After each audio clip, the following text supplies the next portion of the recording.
자, 116페이지 보겠습니다. 얘가 이제 2년 이상 보유 이렇게 되는데, 자, 2년 보유를 하지 않아도 2년 보유한 걸로 봐주는 예배가 나옵니다. 첫 번째 뭐라고 했어요? 건설, 임대주택 이렇게 되어 있습니다. 건설, 임대주택. 이는 무슨 주택이에요? 그러니까 영구 임대나 장기 임대가 아니라 뭐라고 했어요? 일정 기간 의무적으로 임대하고 그 의무 임대 기간이 끝나면 분양 전환하는 임대주택 그랬죠. 그러니까 얘가 갑이 임대주택에 세를 들어가서 있다가 여기 이제 의무 임대 기간이 보통 5년이거든요. 임대사업자가 5년을 임대하고 나서 뭐를 해? 분양을 합니다. 얘가 임대 들어가서 여기 세 들어가서 5년을 살았는데 임대사업자가 분양 기간이 임대 기간이 끝나니까 분양을 해서 등기를 얘가 분양받아 등기를 했어요. 분양한 걸 얘가 받아서 갑이 분양을 받은 거죠. 등기치고 1년이 다 팔았다. 그럼 이 갑은 이 주택의 보유 기간은 몇 년이라고요? 어? 보유 기간은 몇 년이라고요? 그거 알아야겠지? 아까 전 시간 누누이 설명했잖아. 1년이지, 1년. 아, 보유는 내 앞으로 등기된 것만 할 수 있다니까요. 1년이죠, 1년. 이건 임대사업자 거잖아요. 내 거 아니죠.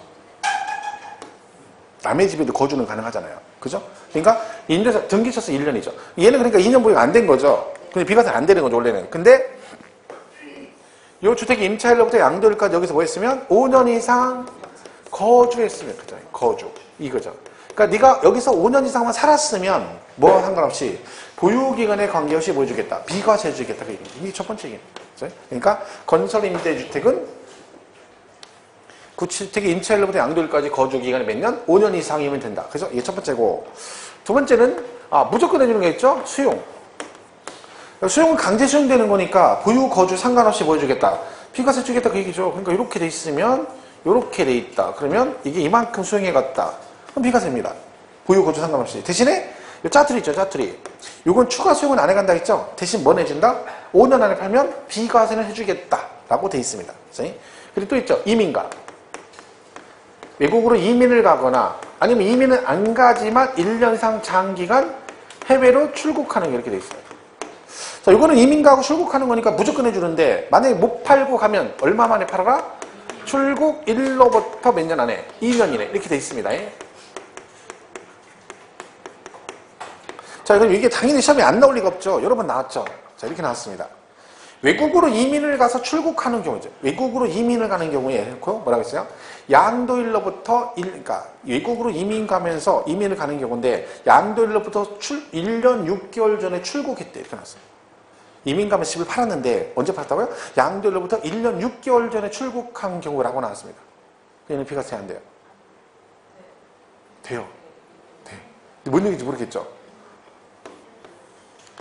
양도 일로부터 1년 6개월 전에 출국했대. 그죠? 그럼 결국 뭐예요? 출국 후 1년 6개월에 다 파는 거죠. 그러니까 뭐예요? 2년 안에 파는 거지. 비과세. 그러니까 이거를 출국 후 1년 6개월 후에 팔았다 이러면 2년 안에 팔았으니까 비과세구나. 이런데 문제가 그렇게 안 내고 양도일로부터 1년 6개월 전에 출국했대. 그러면 이게 도대체 얘가 언제 나갔다는 거야? 알 수가 없는 거죠. 그래서 시험이 이렇게 나왔어요. 기출로. 이런 것도 근데 뭐 별거 없습니다. 처음 딱 보면 이게 근데 이 당시 시험에 나왔을 때는 이거 되게 많이 틀렸어요. 왜? 해석이 안 돼, 얘가. 별건 아닌데. 왜? 이런 애들 문제를 풀어보지 않았기 때문에 해석이 안 되는 거죠. 근데 여러분 같은 경우는 이거 한두 번 풀어보면 금방 합니다, 금방. 지금이니까 이게 그런 거지. 계속 나와, 계속. 양도일로부터 6개월 전에 출국했대. 또 그러면 걔 문제예요. 출국 후 6개월. 이렇게 되는 거죠. 뭐 이렇게 시험에 나왔었죠. 그래서 같은 얘기인데 이런 식으로 반대로 거꾸로 물어볼 수도 있습니다. 자, 그러면 또 뭐 있어요? 1년 이상 거주. 1년 이상 뭐만 돼요? 거주만 하면 돼요. 거주. 얘는 보유가 아니고 뭐다? 거주. 자, 얘는 1년만 살았으면 된다는 얘기죠? 자, 뭐 했댔어요? 치악산 형편. 그죠? 뭐 때문에요? 애가 학교를 가서 타 지역으로. 그죠? 그래서 뭐가 힘들어? 통학하기 힘들다. 멀어가지고 그 얘기죠. 대신 누구는 안 된다 했어요? 유치원, 초등학교, 중학교는 안 됩니다. 어디부터 되는 거야? 고등학생, 그러니까 여기서 원주에서 어디로 간다 해서? 횡석으로 간다 했죠? 왜 간다 했어요? 왜 시골로 간다 했어? 민사고 간다 했지, 민사고.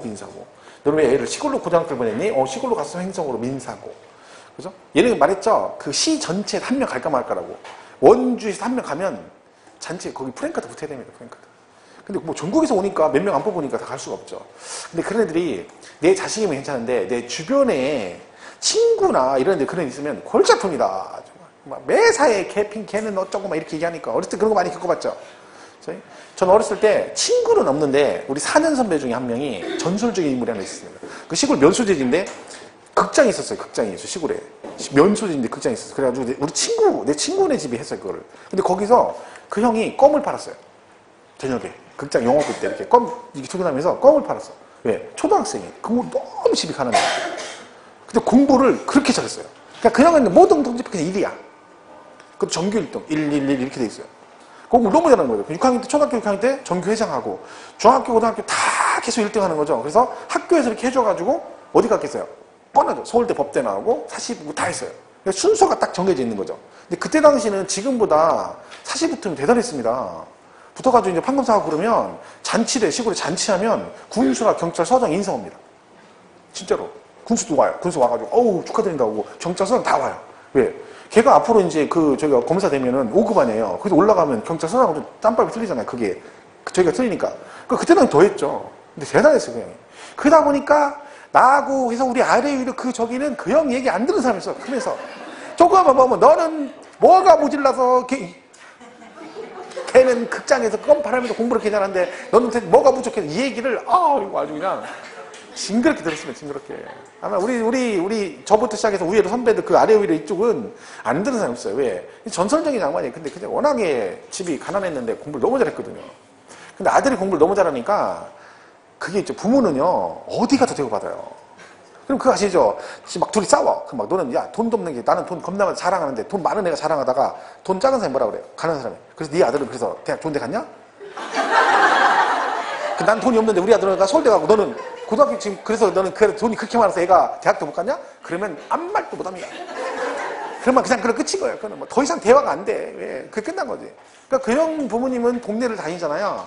막 시골 양반이에요. 농사져가지고 막 뻔하잖아요. 가난해. 근데 아무도 그분을 무시 못하는 거예요. 왜? 부럽잖아. 오히려. 야, 저런 사람 어떻게 자식이 저렇게 이렇게 되니까 아무도 모르는 거죠. 그러니까 소용없는 거야. 자식이 이게 공부도 적당히 해야 돼. 적당히. 인사하고 간 애들은 이렇게 태어나는 거야. 나는 역사적 사명을 띠고 태어났다. 뭐 하려고? 공부를 위해서 태어나네. 걔들이 거기 가는 거야. 근데 공부를 그렇게 잘할 필요가 없어요. 공부 잘하는 게 다는 아니야. 그죠? 공부 잘한다고 나중에 뭐 판검사 아니면 뭐 교수하고 이러죠. 근데 뭐 내 친구들 보니까 뭐 필요도 없더만. 학교에서 찌질했는데 나중에 벤치 타고 오더만. 왜? 장가를 나갔어? 장가. 와이프가 외동딸이야? 외동딸인데. 아, 진짜 외동딸인데 무슨 철강 무슨 뭐 하는 저기예요. 그래서 걔 물려받아가지고 앉아가지고 그거 하고 있는 거야. 그러더니 막, 한놈은 서울대 해가지고 뭐 교수하는 애 있거든요. 근데 걔는 뭐, 왔는데 같이 밥 먹으니 서울대 교수 필요 없어요. 왜? 밥 먹을 때 걔는 밥값을 못 내. 왜? 월급쟁이잖아. 그 걔가, 서울대 그거 긁었다는 걔는 와이프는 뒤지게 맞죠. 카드 긁었다고 맞을 거 아니야. 너 지금 우리가 이럴 때가 아닌데 네가 지금 카드 긁었다 이럴 거 아니야. 소용없다니까. 그죠? 근데 이제 문제는 뭐야? 자식이 또 감옥 문제거든. 그게 자식이 너무 옆에 주변에 공부 잘해 있으면 골치 아프다니까. 그죠? 맨날 걔 비교해가지고 뭐 어쩌고. 아이고, 우린 그 선배 때문에 아주. 지금도 생각난다니까. 어렸을 때 막, 아이고. 저는 들었는데 누구 하나 막 시달리죠. 친구들은 뭐 얘기할 것도 없고 거의 주변 친구들은 아주 죽고. 그죠? 이게 공부는 이거는 아무나 하는 거예요. 그래서 얘는 횡성 이렇게 갔죠? 나도 횡성 가. 왜? 아파서. 즐겁죠. 또 가, 횡성. 왜? 직장이 발령났어. 다 횡성을 하는데 의미가 틀리죠? 여기는 공부 잘해서 가고, 여기는 아파서 뭐 하려고 하고, 요양하려고 가고, 여기는 직장 발령나서 갔습니다. 자, 어쨌든 얘네들은 전부 다 일부러 가는 건 아니죠. 부득이한 경우에 해당되기 때문에 예외를 둡니다. 대신 여기 뭐라고요? 거주라고 돼 있죠. 이게 뭐라고 나온다? 보유라고 나온다겠죠. 근데 이 보유가 보여야 됩니다. 이 지문 볼 때. 이렇게 나면 1년 이상 보유한 경우에 이런 이유로 1년 이상 보유하면 비과세한다 그러면 땡 틀렸다는 게 보여야 되는데 얘가 안 보여요. 얘만 보여. 얘만. 그런 걸 우리가 조심해야 돼요. 이게 문제를 자꾸 풀어봐야 돼요. 그죠? 자, 그러면 얘는 이렇게 해서 1년 거주하고 이사 가야 되죠? 어디로 가야 돼? 타시군. 그래? 타시군이죠. 다른 시군구로 가야 됩니다. 그러니까 동일 시군구로 가면 안 된다. 그죠? 기억하시면 되고. 그 다음에 시험에 많이 나오는 얘기는 아닌데 만약에 1년 거주란 말이 많이 나오게 되면 이런 게 있습니다. 자, 집이 재건축이 들어가요. 재건축. 그럼 아파트 재건축하게 되면 공사 기간이 보통 한 2년 정도 하죠. 2년 정도. 그럼 여러분이 만약 아파트가 재건축 들어가면 공사 기간 동안에 보통 어떻게 합니까? 어디가 있습니까? 집을 따로 사진 않죠. 그냥 어디 전세나 월세 들어갔다가 공사 끝나면 입주할 거 아니에요. 근데 이 갑은 요 집을 갖다가 재건축이 들어가니까 요 집에 난 남의 집을 못 살아 해서 집을 하나 산 거예요. 왜 샀어요? 요 집 공사 기간 동안에 거주 목적 집을 샀다 그런 얘기죠. 이걸 우리가 뭐라고 표현하면 대체주택이라고 그래요. 대체주택. 맞죠? 대체주택. 왜? 요거 대신 취득한 주택이잖아요. 자, 그런데 얘가 철거하고 이사 가고 공사 끝났어요. 완공됐죠? 자, 집이 완공되면 얘는 이제 이사 와야 되잖아요. 왜? 어차피 이 집을 왜 산 거예요?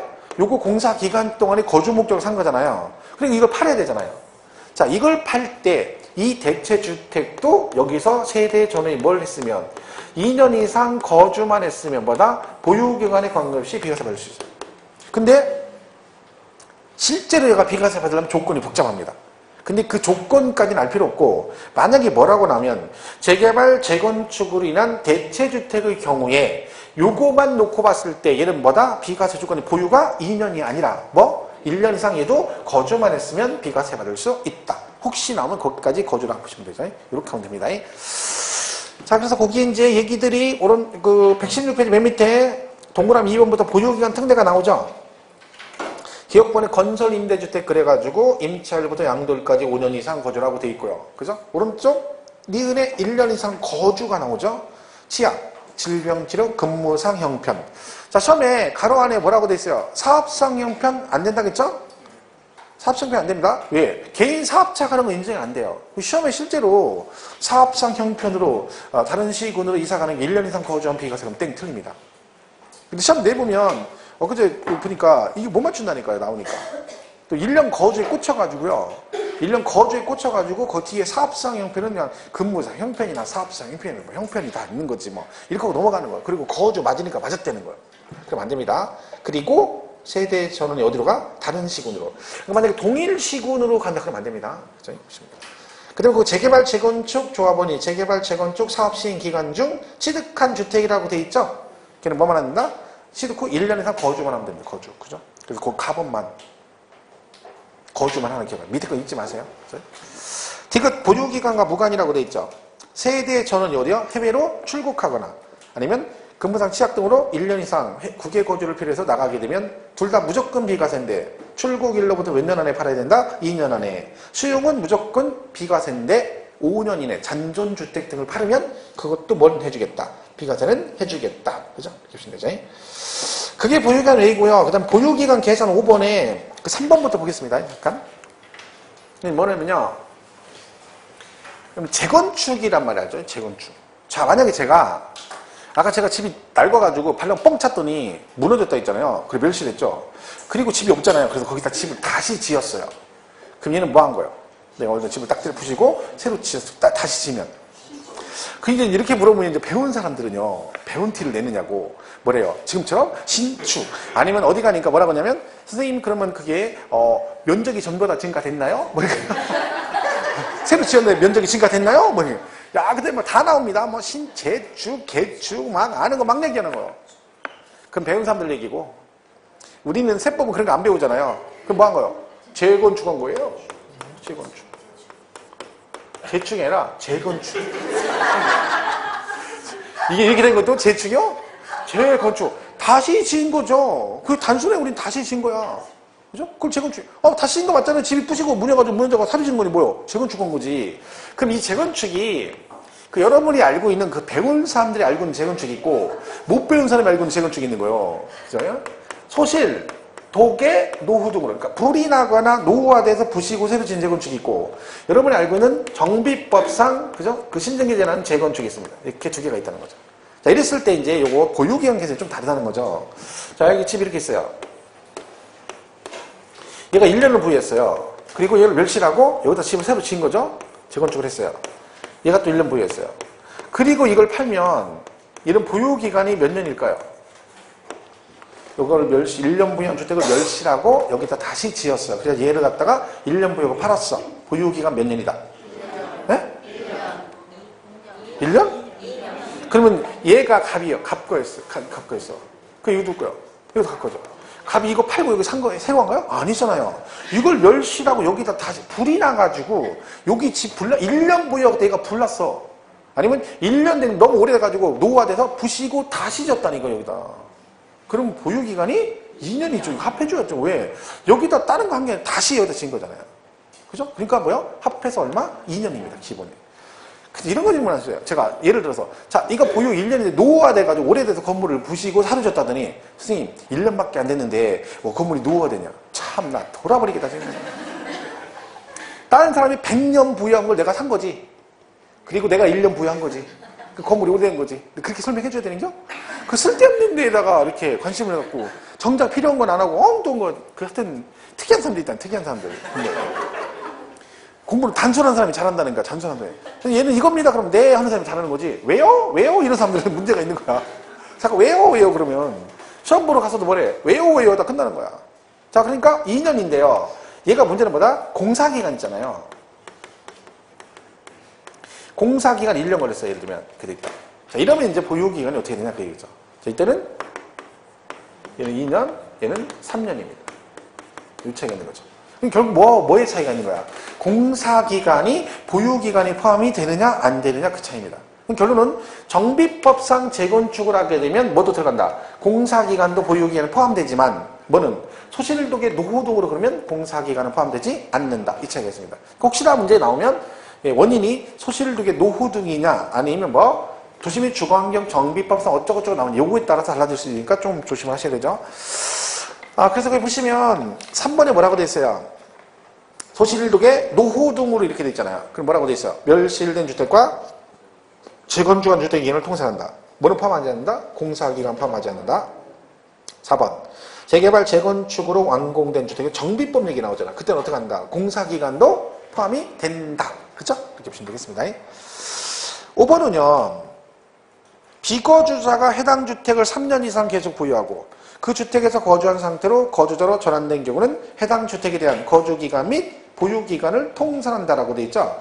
그러니까 1번의 밑집구가 부산에 집을 사가지고 현재 3년 이상 보유하고 있고 그 집에 살고 있는데 앞집에 삼돌이랑 눈이 맞아 결혼해서 이번 주에 혼인신고해서 주소가 생겼습니다. 근데 얘는 뭘로 바뀐 거야? 주소 생기니까 거주자로 바뀌었죠? 이렇게 되면 나중에 얘가 그 부산집을 팔게 되면 나중에 뭐 해주겠다? 비거주자였을 때 보유기간도 통산해주겠다 그 뜻입니다. 근데 전제조건이 뭐예요? 3년 이상 계속 보유하고 그 집에서 뭐하는 상태에서 거주한 상태에서 거주자로 전환되었을 때 그럴 일 없겠지만 3년 이상 보유하고 그 집에 거주하지 않았다 이렇게 나오면 걔는 안 됩니다. 왜? 그 아파트가 3년 보유했는데 그 아파트 물이 안 좋아. 그래가지고 얘가 밑집구가 거기 전세 주고 물 좋은 아파트로 자기 전세 가서 그 앞집에 삼돌이와 결혼해서 눈 맞았다? 그럼 뭐야? 인정 안 됩니다. 왜? 그 집에 거주한 상태에서 거주자로 전환. 이 얘기입니다. 뒤에 넘어가면 이제 상속 얘기가 나오는데요. 얘는 이런 얘기죠. 자, 이렇게 해서 갑이 돌아가셨어요. 피상승이신데 이 집을 10년을 보유했어요. 그리고 돌아가셔가지고 뭘 해줬어? 얘한테 상속을 해줬어요. 을한테. 자식한테. 그럼 상속받은 자식 을이요. 이거를 예를 들면 상속받고 1년 후에 팔았어요. 이런 얘기죠. 자, 그러면요. 얘가 상속을 받으면 보유기간이 취득일이 언제예요? 상속은? 상속 개시일이죠. 돌아가시는 상속. 그럼 얘는 보유기간이 1년이죠. 그런데 얘가 돌아가실 당시 상속 개시 당시 피상속인과 동일 세대원이었어요. 뭔 뜻이야? 그 전에 아버지랑 같이 살고 있다가 아버지가 돌아가시면서 얘한테 상속을 해준 거죠. 자, 이렇게 되었을 때는 보유기간 계산 어떻게 한다? 얘가 아버지랑 몇 년 전에 살았냐면 돌아가서 2년 동안 살았어요. 같이. 그러니까 2년 전에 들어가 사는 거죠. 그리고 얘가 2년 살다가 현재 살고 있는 상태에서 얘가 상속받았어. 이때는 뭐 한다? 피상속인과 상속인이 동일 세대의 원이었던 기간 얼마? 2년. 요거는 통산해 줍니다. 얘는 몇 년이 되는 거야? 3년이 된다. 3년. 그렇죠? 그러니까 얘가 만약에 을이 상속 개시 당시 아버지랑 주소가 달라요. 그러면 뭐야? 무조건 상속 개시일부터 가야 됩니다. 조건이 그거죠. 저 6번 보세요. 118페이지 6번. 상속받은 주택으로서 피상속인과 피상속인이 상속 개시 당시 동일 세대인 경우에는 상속 개시 전에 상속인과 피상속인이 동일 세대로 보유한 기간을 뭐한다? 통산한다. 뭔 얘기 아시겠죠? 그게 그렇다. 그래서 보유기간은 그런 식으로 계산한다. 이렇게 보시면 되겠습니다. 자, 이게 이제 보유기간 예외고요. 자, 이제 1주택 특례가 나오죠? 이건 뭐야? 집이 2개인데 뭘로 봐줘? 하나로 봐주겠다. 자, 그 비과세 파트는 잘 정리를 하셔야 되는 게 문제가 나오면 되게 어렵진 않아요. 그러니까 이 부분하고 부가징수 부분은 그냥 읽어보면 단순한 얘기들이에요. 거의 대부분이요. 얘도 마찬가지고. 그 대신에 정확한 개념을 이해하시면 되는 거죠. 그것만 몇 개만 딱 조심하면 일 안 틀립니다. 자, 일단 첫 번째가 뭐예요? 내가 집이 하나 있어. 그죠? 근데 뭐 했다는 거예요? 이 집을 팔기 전에 새로 또 집을 하나 사가지고 내가 집이 몇 채가 됐다? 2채가 됐다는 얘기죠. 이 상태에서 뭘 팔아라? 네, 이걸 팔아. 하여튼요, 일단 1주택 때는 뭘 기억해야 돼? 어느 집을 먼저 팔아야 되느냐? 그거하고 그 다음에 기간 나와요. 몇 년 안에 어쩌고 조건. 이걸 정확하게 기억을 해야 돼요. 일단 집은 잘 모르면 뭘 팔아?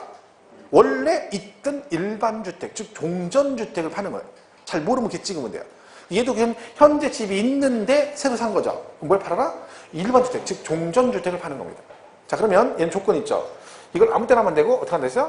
이 집을 사고 몇 년 이상? 1년 이상이 뭐한 후? 지난 후. 지난 다음에 써야 됩니다. 지난 다음에. 안 지나면 안 돼. 6개월 지나고 했다. 그럼 땡. 틀렸고. 사고 나서 얘를 몇 년 안에? 그리고 3년 이내에 팔면 돼요. 이 얘기죠. 그럼 얘가 현재 몇 주택이야? 1세대 2주택인데 이 조건을 갖추면 1세대 1주택으로 봐주겠다. 그런 얘기죠. 여기까지가 특례네요. 그럼 얘가 이제 비과세 얘기가 나오면 어떻게 돼요? 비과세 받으려면 뭐 해야 돼? 보유도 2년을 해야 되는데 얘가 잘 모른다겠죠? 그러니까 뭐 한다고요? 비과세 규정을 적용한다. 이러든가 아니 뭐라고요? 비과세 여부를 뭐 판단을 이렇게 나오는 거죠. 뭐라고 하면 틀려? 비과세 한다. 그럼 틀립니다. 비과세 된다. 그럼 안 되고. 근데 이렇게 나와요. 문제 이렇게 나온 적 있어요. 1년 지나고 그렇게 사람들이 쪽쪽쪽 그리고 이렇게 해서 요걸 팔면 그랬어요. 그리고 여기다가 4년 부유 이렇게 나왔어요. 해놓고요. 4년 부유 해놓고 요 일반 주택을 양도하면 비과세 된다. OX. 참 이게 그러니까 개념 이해가 잘 못된 거예요. 이러니까 이제 나중에 문제가 나오면 우리가 같은 내용이 틀릴 수 있고 맞을 수 있는 거죠. 자, 이렇게 하면 비과세 한다 그러면 맞죠? 왜요? 얘가 4년 보유했대잖아. 자, 보세요. 내가 이 집을 사고, 그죠? 1년 지난 다음에 얘를 샀어요. 그리고 3년 안에 팔았어요. 그 얘는 몇 주택이야? 1세대 1주택이죠. 그런데 얘가 만약에 1주택 맞잖아요. 그럼 이 상태로 뭘 하면? 2년 보유했으면 뭘 받아? 비과세 받는 거고 2년 보유 못했으면 비과세가 안 되는 거라겠잖아요. 그렇기 때문에 얘가 없으면 2년 보유했는지 안 했는지 모르기 때문에 비과세 한다 그러면 안 되고 규정을 적용한다라고 했는데 여긴 대놓고 뭐래요? 얘가 4년 보유했대잖아. 그럼 뭐요? 나는 1주택에 4년 보유한 거잖아요. 그럼 뭐요? 비과세인다. 맞죠? 지문에 그렇게 나오면 그러니까 이 개념이죠. 별건 없어요. 얘가 없으면 비과세하면 안 된다니까. 왜냐면 이게요. 만약 이 상태에 비과세 내고 또 문제가 발생해요. 집이 사고요. 1년 되자마자 얘 사고요. 사자마자 얘 바로 팔면 1주택 맞죠? 근데 보유기간 2년 안 됐잖아요. 그러면 비과세한다. 그럼 안 되잖아요. 그래서 그런 거야. 이 개념을 이해 잘 하셔야 돼요. 여기에 기간이 나오면 2년 이상 보유했다고 나오면 비과세는 맞고 그만 없으면 이렇게 나가야 된다는 거지. 이거는 별거 아니에요. 이거 별것도 없어요. 그냥 뻔한 얘기잖아요. 근데 이걸 개념 잘 이해 못하면 문제 틀리죠. 그러니까 그 기출 문제에도 과거 나온 문제에도 얘가 4년 보유라고 나왔어요. 그래서 밑에다가 비과세 한다 이렇게 됐더니 문제를 틀렸다고 고른 거예요. 왜? 1주택 경우에는 바로 비과세하면 안 되는데 라고 한 거죠. 근데 그 문제가 아니잖아요. 이거는. 그죠? 그런 거 우리가 그런 차이예요. 그 차이를 잘 이해를 하고 못하고 그 차이입니다. 이건 문제 풀어보면 금방 이해가 됩니다. 그죠? 이게 첫 번째 얘기고. 그 다음에 이제 이런 경우 있죠. 여기서 이제 수도권에 있는 공공기관이 지방으로 이전하는 경우 있죠. 그러니까 세종청사가 어디에서? 과천에서 갔잖아요. 이런 경우는 어떻게 한다? 이사설 안 가려고 하니까 혜택이 있다 했죠. 걔는 뭐예요? 가서 집 사고 몇 년 안에 5년 안에 팔아도 1주택으로 봐줍니다. 5년 안에. 그래도 이사 안 가도 내가 너 기간 5년 줄 테니까 천천히 가서 사고 그 집은 천천히 팔아라. 3년 안에 안 팔고 몇 년 안에 팔아도 5년 이내. 그럼 이때 그러면 만약에 과천에 있는 사람이 세종청사를 갔어요. 집을 샀어요. 세종시 가서. 그러면 만약에 그 경우에 과천 집을 산 다음에 1년 이상 경과한 후 세종시 집을 사고 그리고 5년 안에 팔면 1주택. 그럼 되겠어? 안 되겠어? 1년 지난 다음에 사야 돼. 얘도. 그러면요. 내가 지금 과천청사에 집 산 지 한 달 됐어요. 근데 다음 달에 정부청사 이전한대. 세종시로. 그럼 내가 이제 이사가 집 사야 되잖아요. 근데 뭐래요? 너는 그 집 산 지 2달밖에 안 됐으니까 세종시 집을 사도 너는 혜택 없어. 이러면 안 돼. 말도 안 되는 얘기죠. 왜? 이거는 내가 일부러 가는 게 아니라 어쩔 수 없이 가는 거잖아. 공공기관 이전 때문에 가는 거죠. 그게 뭐야? 과천에 있던 사람이 세종시 집을 살 때는 뭐가 상관없다? 1년 안 지나 상관없어요. 이건. 아무 때 일단 가 사.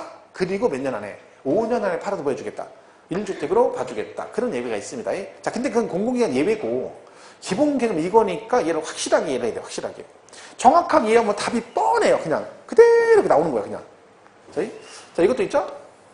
일반 주택이 있는데 이번 뭘 받았어? 상속을 받았어. 자, 뭘 팔아라? 잘 모르면 일찍을 하니까. 이거 팔면 1세대 1주택을 봐서 비과세 규정을 적용한다. 자, 이건 조심할게요. 자, 얘는 몇 년 안에 팔아라. 이런 거 없습니다. 아무 때나 팔면 돼. 대신 뭘 팔아야 돼? 일반 주택을 팔아야 돼요. 얘는 문제 나오기 뻔하죠. 이 상태에서 상속받은 주택을 양도하면 1주택 땡 틀린 거고, 아니면 상속받고 3년 안에 종전주택 양도하면 1주택 땡 틀린 거예요. 아무 때나 팔면 돼. 대신 뭘 팔아라? 얘를 팔아라. 이런 얘기죠. 근데 이거 조심하라겠죠? 실무는 좀 다르기 때문에 상담하시 말아야겠죠? 누구한테 가서 얘기해주고 그러면 안 됩니다. 잘못하면 큰일 나요. 왜? 이게 비과세가 항상 되는 건 아니에요. 2년 보유했어도 왜? 이게 돌아가신 분이 지금 1주택일 땐 상관없는데 아버님이 주택이 2채 이상이면 그때는 얘기가 달라집니다.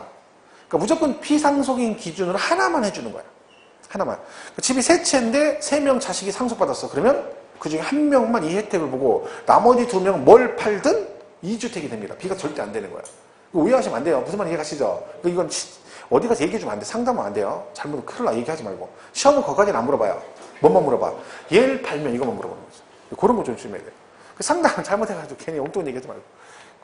뭐 며칠 전에 어떤 분이 저한테 뭐 물어보고 오셨는데 그냥 와서 처음부터 물어봐야 되는데 이미 얘기를 하고 나서 이제 와서 확인하러 오신 거예요. 그러면서 뭐라고 하냐면 자기가 누가 지인이 가까운 가족인가 봐요. 몇 천남매 뭐 이렇게 했는데 이렇게 했는데 걔가 이렇게 했는데 자기가 얘기해줬대. 너 이렇게 하니까 이렇게 된다라고 얘기했다고 해줬대. 그러면서 저한테 와서 선생님 이게 맞죠? 물어보시는 거예요. 안 맞아요. 별 얘기는 아니에요. 뭐야? 이거 물어본 거야. 그분이 집을 10년 전에 샀대요. 근데 샀는데 요번에 집을 또 10년 전에 10년 넘은 집이 있었는데 그걸 사고 나서 집을 또 하나 산 거야. 그럼 2주택이죠. 이거 얘기하는 거죠. 그죠? 그리고 얘를 갖다가 이거 산 지 2년째 됐대요. 그래서 이걸 팔라고인데 그러니까 이제 이러니까 뭐라 했어. 이렇게 하면 비과세냐 물어본 거죠. 학원 다니니까. 근데 그분이 뭐라고 대답했어. 야, 너 비과세 안 된다 그랬대. 왜? 요거 사고 너 1년 안에 팔아야 되는데 넌 2년 됐기 때문에 넌 안 된다고 그랬다는 거야. 그렇다고 선생님 이게 맞죠? 오신 거야. 맞아 틀려? 똑같네 여기도. 맞아 틀려? 그러니까 어디가 상담하지 말라고. 얘기하지 말라고. 틀렸잖아요. 왜?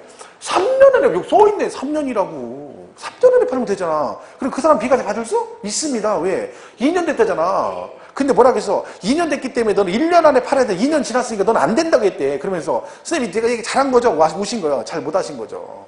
다시 가서 얘기하라 했어. 그리고 왜 그랬어? 다시는 누구한테 그런 얘기 하지 말라고. 말하면 안 된다니까. 큰일 난다니까. 거기다 또 더군다나 나한테 배웠다고 막 얘기까지 하고 막 내가 지금 배워가지고 얘기하는데 그런 얘기 하지 말라 했잖아. 그렇죠? 이인 씨를 얘기하고 그러지 말라 했죠. 절대로 엘모 씨한테 배웠다고 그런 얘기 하지 말라. 구 씨한테 배웠다고. 잘 모르면 그냥 구 씨라고 그래. 그죠? 구식은 좀 보니까 구모 씨. 이렇게 구모 씨한테 배웠다. 그죠? 자세히 묻지 말라고. 그러니까 얘는 요것만 딱 기억하시면 돼. 그죠? 자, 그럼 지금 얘네들 전부 다 기존의 집을 사는 거죠? 자, 이번에 이거죠. 부모님이 자녀와 따로 살다가 합가하거나 남녀가 결혼해서 뭐가 됐다. 집이 2개가 됐다. 그런 거 있죠? 자, 이 경우는 이제 보세요. 2주택 맞죠? 근데 얘는 기존의 일반 주택을 팔아라. 이거 성립이 안 되는 거예요. 왜? 기존의 일반 주택이라는 개념은 본인 앞으로 집이 2채인 거예요. 내가 내 앞 4명이로 집이 하나 돼 있고 또 하나가 생긴 거죠. 그러니까 기존의 종전주택이 성립이 돼서 얘는 안 돼요. 왜? 이거 집은 2주택이잖아. 명의가 다 틀리잖아. 얘는 일반주택 성립 안 되고 거기다가 이건 합가하는 거거든요. 합가. 어느 집으로 합가할지 모르잖아요. 그러니까 집을 어느 집을 먼저 팔아라 지정하면 안 되는 거지. 그래서 얘는 뭐라고 돼 있어? 아무거나 팔아라. 몇 년 안에? 5년 이내. 얘는 5년 이내 아무거나 먼저 파는 주택. 먼저 양도하는 주택은 뭘로 본다? 1세대 1주택으로 비과세 규정을 적용한다. 결혼해가지고 집이 2개가 됐다는 거죠. 이것도 근데 질문하시는데 남편이 집이 있어요. 혼인신고 했어 이미. 그죠? 그 상태 부인은 집이 없었어. 근데 혼인신고 하고 나서 부인 앞으로 집을 샀어. 얘 해당돼 안 돼? 안 돼요. 안 돼. 결혼 전에 집을 가지고 있다가 결혼해서 집이 두 개 된 거야. 그러니까 이건 뭐야? 애초에 남인데 집을 하나씩 가지고 있던 거잖아요. 그런데 결혼해서 된 거니까 투기 목적이 아니니까 혜택을 주는 거지 나중에 하면 안 되는 거야. 그러니까 정 만약에 부인 앞으로 집을 사주고 싶으면 어떻게 해야 돼? 혼인신고를 하지 마야 돼요. 혼인신고 하지 말고 집 먼저 사주고 그리고 혼인신고를 하면 돼. 그럼 얘기가 되죠. 왜? 그럼 여기 집 있고 혼인신고 이거 되는 거죠. 딱 그쵸? 그거 잘 보시면 돼요. 자, 그래서 얘는 5년 이내 아무거나 먼저 파는 주택. 이게 어디서 나오냐면 종합부동산세 나왔죠. 종부세에서. 왜? 얘도 뭐다? 5년간은 각각 별도 세대로 본다. 종부세도. 왜? 종부세도 1주택 혜택 있잖아요.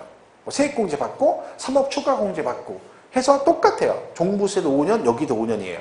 그러니까 갖고 있으면 종부세 5년간 혜택 주고 팔면 5년 안에 팔면 뭐 해줘? 1주택으로 봐주겠다. 그 얘기입니다. 그래서 이거는 아무거나 먼저. 자, 그럼 얘가 남자가 무주택자예요. 그죠? 여자는 집이 있고 그 둘이 결혼했어. 근데 얘가 어디 살아? 부모님 집에 살아. 이럴 수 있다 했죠. 그죠? 그러니까 남자는 집이 없는데 부모 집에 같이 살고 있고 여자는 집이 있어. 근데 둘이 결혼해서 집이 두 개 됐다. 그런 얘기죠. 자, 이것도 똑같이 혜택을 줍니다. 몇 년 안에? 5년 이내. 이 여자 때문에 해주는 거예요. 여자가 기특하잖아. 대단하잖아. 얘는 집도 없고 절도 없고 지 부모 집에 사는데 여자는 집까지 있는데 거기다 결혼해서 여기 들어 살아.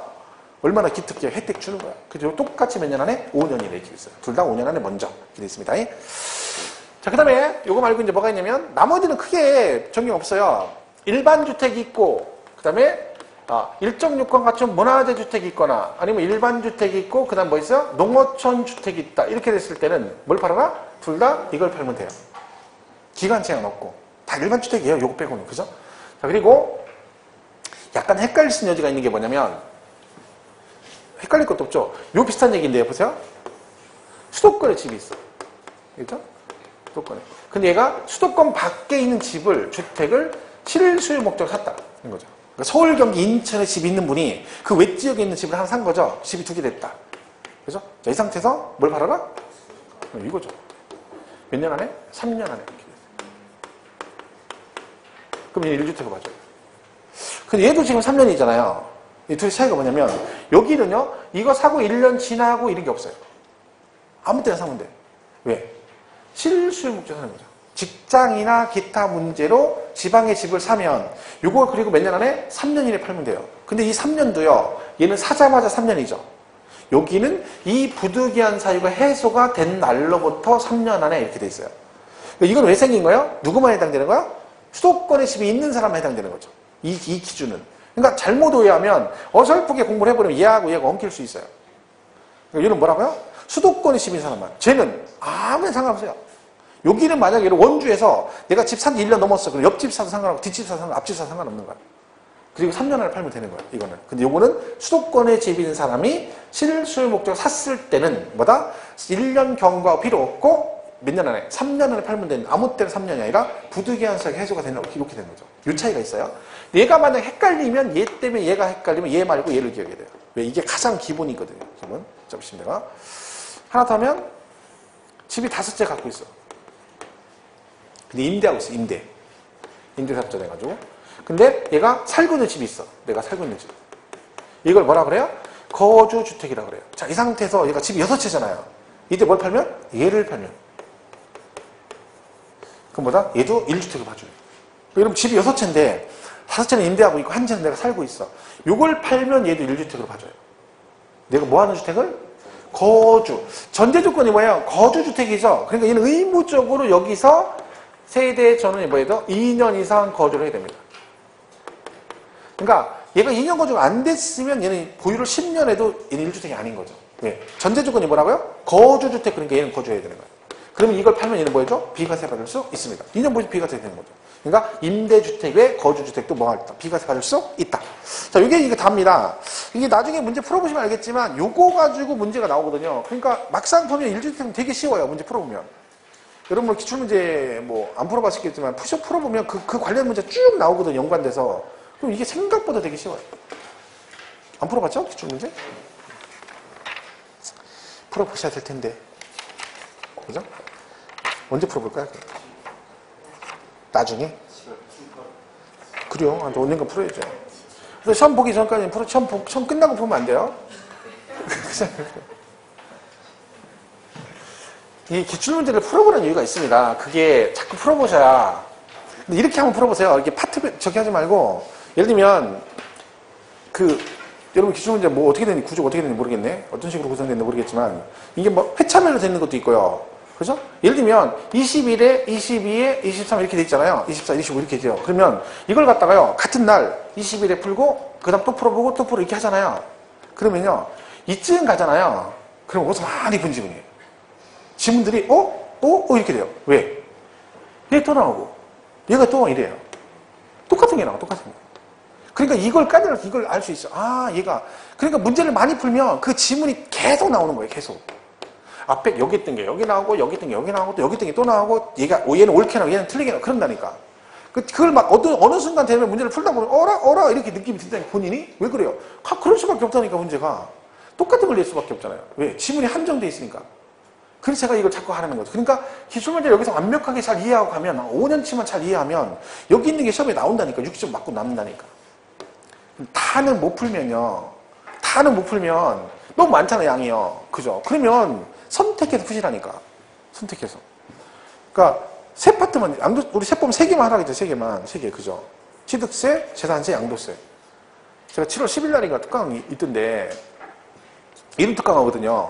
근데 프린트에 조세 종류부터 정의를 해놨는데 수업은 3개만 합니다. 취득세, 재산세, 양도세 3개만 해요. 왜? 그 3개를 잘해야 된다니까. 거기서 11문제 나온다니까, 11문제가. 이걸 잘하면 11문제를 맞는다니까. 근데 이걸 못하면 점수 한 두 쪽이라도 10개 못 맞습니다. 그죠? 그러니까 대부분의 이제 스포츠 요즘에 주요 3법 해가지고 막 그냥 3개만 하는 거야. 다른 과목도 마찬가지입니다. 몇 번 얘기했죠, 다른 과목. 다 못 풀면 선별해서 푸세요, 선별해서. 기출문제를 꼭 풀어보셔야 돼. 걔가 또 나온다니까. 다 안 되면 선별해서 풀어요. 그냥 파트. 많이 나오는 파트 몇 개만 선별해, 거기만 풀어보세요. 아직도 안 풀어서 풀어봐야죠, 이제. 왜냐면 7월달 가면 문제집 하잖아요. 그 문제집 풀기 바쁘죠. 근데 세법 혹시 미리 말씀드리는데, 뭘로 할지 모르겠지만, 세법 문제집은 미리 풀어볼 것도 없어요. 그냥 와, 책 들고.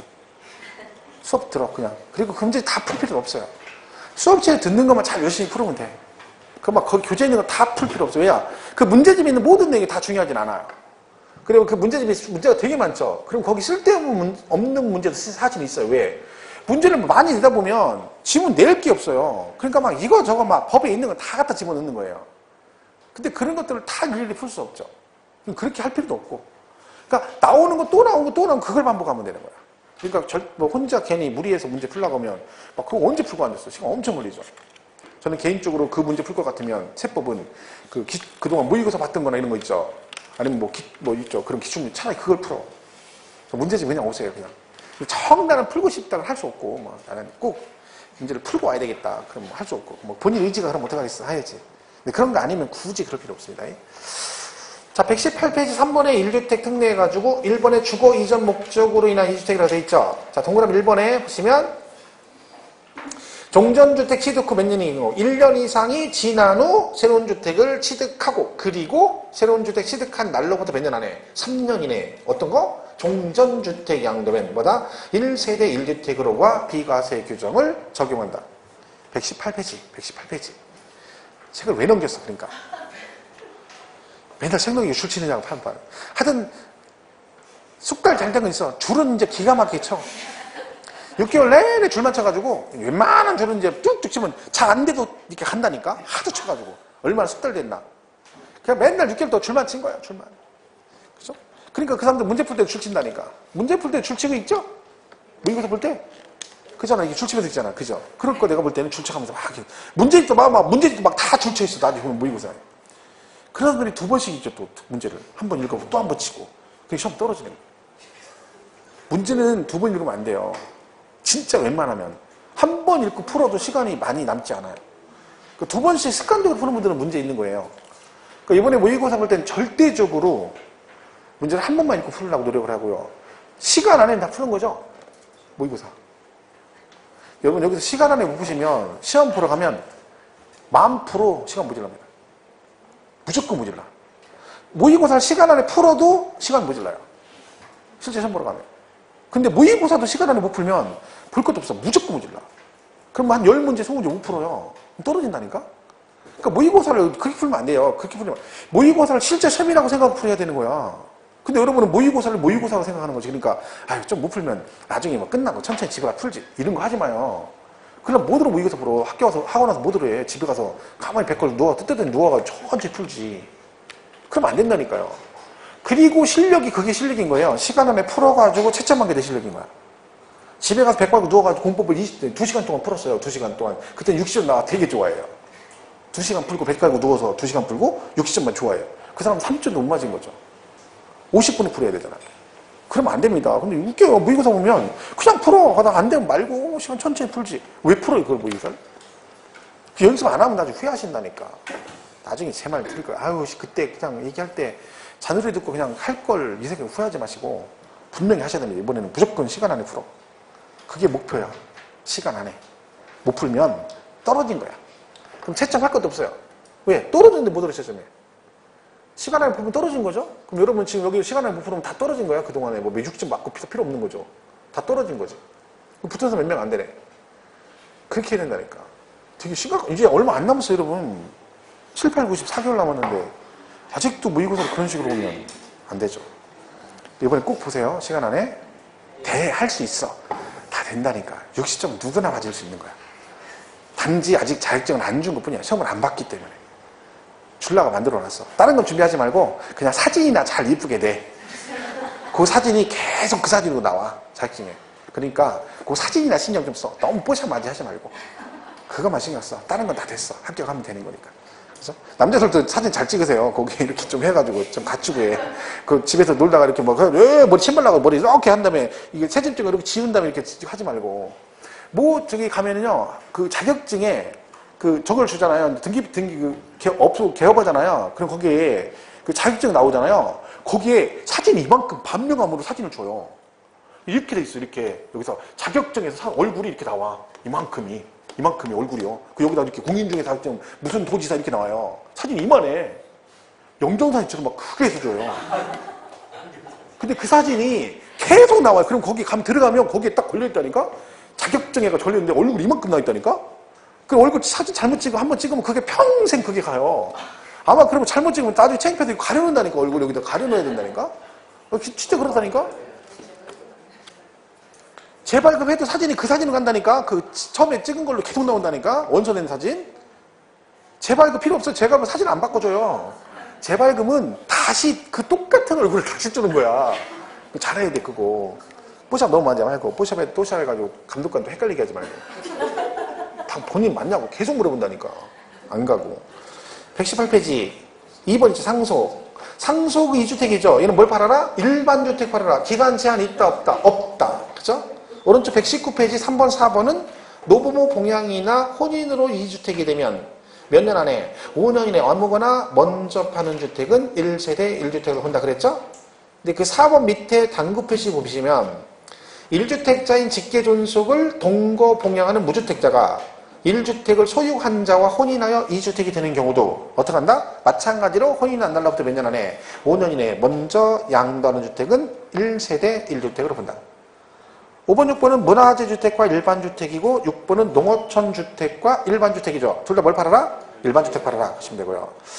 그 7번 입주권은 보지 마세요. 그건 시험에 거의 잘 안 나오고 문제 풀 때 한번 보겠습니다. 지금 뭐 8번 실소유 목적으로 1세대 2주택 그랬죠. 자, 치약, 근무상, 형편, 질병요양 그 밖에 부득이한 사유로 취득한 수도권 밖에 소유하는 주택과 일반 주택 보이시 뭘 팔아라? 일반 주택. 일반 주택이 뭐예요? 수도권에 있는 집이죠. 수도권 집. 그죠? 몇 년 안에? 3년 이내 팔면 1주택으로 본다. 120페이지 가면 임대사업자의 거주주택 등이라고 돼 있죠? 그죠? 자, 거주자가 임대주택 외에 거주용 자가주택을 그다음 뭐라고 돼 있어요? 2년 이상 뭐라고요? 거주한 상태에서 양도하는 경우입니다. 얘는 뭘 하라는 거야? 2년 이상 거주가 전제조건입니다. 이 경우 1세대 1주택으로 봐 비과세 규정을 적용한다. 그러니까 임대주택은 뭘 팔아라? 거주하는 주택을 팔아라. 대신 뭘 해라? 의무적으로 2년 이상 뭘 해야 된다? 거주를 했었어야 된다. 그런 얘기입니다. 보시면 되겠죠. 자, 거기 그다음에 빈출 지문이 있죠? 그럼 쭉 거기까지 정리해 보겠습니다. 1번 소득세법상 농지 교환으로 인한 양도세와 관련하여 가로 안에 들어갈 내용으로 옳은 것은 자, 경작상 필요해서 농지를 교환하는 경우, 교환에 의해서 새로 취득한 농지를 몇 년 이상? 3년 이상 농지 소지지 거주하면서 경작하는 경우. 그리고 가로 안에 새로운 농지 취득 후 몇 년 안에 수용되면 3년 이내에 수용이 되는 경우도 뭐다? 뭘 인정했다? 3년 작용한 걸로 인정해 주겠다. 그 얘기죠? 그리고 교환하는 쌍방 토지 가액이 큰 편이 얼마? 4분의 1 이하입니다. 그러니까 정답이 이때 아까 말했죠. 3년 4분의 1이 정답이었습니다. 자, 2번 배우자가 사망하거나 이혼한 경우에는 배우자가 없는 때도 1세대로 본다. 그죠? 맞고. 3번 거주 혹은 보유 중에 소실 등으로 해요. 자, 소실 등으로 인하여 재건축 그런 거다. 멸실된 주택과 재건축한 주택의 기간을 통산한다. 뭐는 안 들어간다? 공사기간은 포함하지 않는다. 그 얘기죠. 4번 주택 및 그 부속 토지 전부 또는 일부가 공지법에서 수용되는 경우는 1주택 양도세 비과세 적용할 때 보유 및 거주기간 상관이 있다 없다? 없다. 무조건 된다겠죠? 수용. 5번 국내 1주택 소유한 1세대가 그 주택에 대한 주택 재개발 사업 또는 재건축 사업 시행 기간 동안에 거주하기 위해서 뭘 취득했대요? 대체주택. 자, 재개발, 재건축, 대체주택. 그러면 얘는 뭐만 하면 된다고요? 거주기간, 그렇죠? 대체주택. 법정 요건을 모두 갖추어 대체주택을 양도하는 경우는 1세대 1주택에는 양도세 비과세 규정 중 보유기간의 제한을 받지 아니한다. 법정 요건 다 갖추면 보유기간 제한 받지 않습니다. 대신 뭘 하면 된다? 1년 이상 거주라는 거죠, 거주이. 근데 여기서는 지금 뭐요? 보유기간 제한 받진 않죠. 왜? 보유는 상관없잖아. 뭐만 하면 돼? 1년 이상 거주. 여기 1년 거주 안 나왔죠? 근데 앞에 지문에 법정 요건을 모두 갖추어라고 돼 있잖아.